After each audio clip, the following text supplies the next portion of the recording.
Theresa May hit back at Donald Trump's jibe that she is not tackling terrorism today as an extraordinary spat threatened to blow the special relationship apart.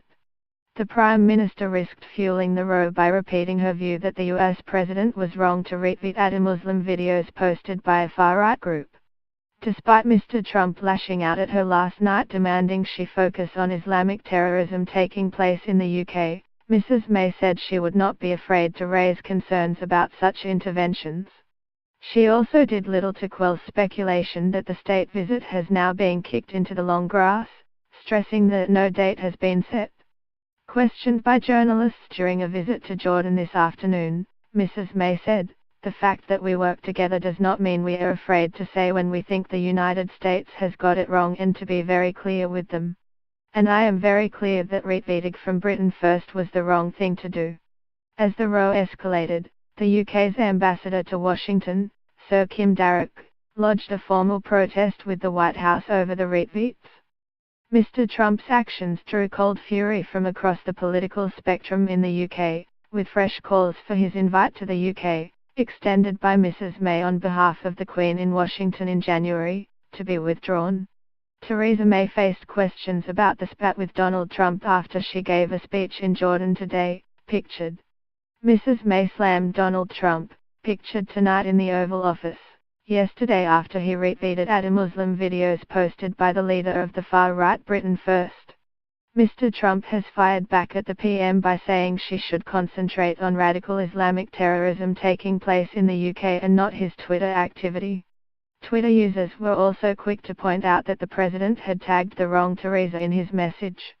He posted the same message a few moments later with the correct Twitter handle. For a few minutes he left the original tweet up. The first video President Trump posted depicted Muslim migrant, according to Jada Franson, beating up a Dutch boy on crutches. Lib Dem leader Vince Cable labeled Mr. Trump an evil racist, while Shadow Foreign Secretary Emily Thornberry said he was trying to humiliate and belittle the PM. Labour Mayor of London Sadiq Khan said the comments will be seen as a betrayal of the special relationship and called for his visit to be cancelled. Cabinet ministers also joined the condemnation.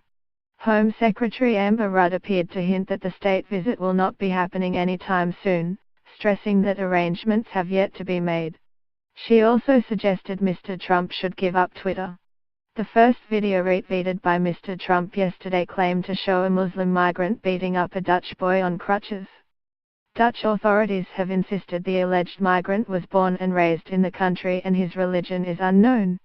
Mr. Trump also retweeted a video of a Muslim man destroy, a statue of Virgin Mary, and another where Britain First Deputy Leader Jada Franson, who has previously been convicted of religiously aggravated harassment, wrote, "Islamist mob push teenage boy off roof and beats him to death." The provenance of the footage is unknown. Communities Secretary Sajid Javid said Mr. Trump had endorsed the views of a vile, hate-filled racist organization that hates me and people like me, adding, "He is wrong and I refuse to let it go and say nothing."